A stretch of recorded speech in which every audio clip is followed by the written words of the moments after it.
ನೋಡುತ್ತೆ, ಪ್ರಪಂಚ ನೋಡುತ್ತೆ. Especially virtual ಅಂತ ಒಂದು ಬರುತ್ತೆ ನಿಮಗೆ, ಮೆಟಾವರ್ಸ್ ಅಂತೇಳಿ ಕರೀತಾರೆ.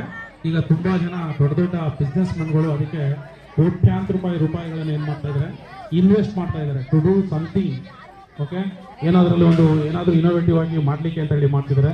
ಅದೇನಾದರೂ ಬಂತು ಅಂತಂದರೆ ನಿಮ್ಮ ಆಲೋಚನೆಗಳು ಮತ್ತು ನಿಮ್ಮ ಒಂದು ಏನು ನಿಮಗೆ ಆ ಪ್ರಪಂಚದಲ್ಲಿ ನಿಮ್ಗೆ ಬೇಕಾಗಿದೆಯೋ ಅದನ್ನು ನೀವು ವಿಭಿನ್ನ ರೀತಿಯಲ್ಲಿ ಏನು ಮಾಡ್ತೀರಾ ಅಂತಂದರೆ ಬಳಸ್ಕೊಳ್ಳಿಕ್ಕೆ ಇಷ್ಟಪಡ್ತೀರಾ. ಅದು ತುಂಬಾನೇ ಇಂಪ್ಯಾಕ್ಟ್ ಮಾಡುತ್ತೆ ನಮ್ಮ ಒಂದು ಪರ್ಸ್ನಲ್ ಲೈಫ್ ಕೂಡ. ಸೊ ಅಂತಹ ಒಂದು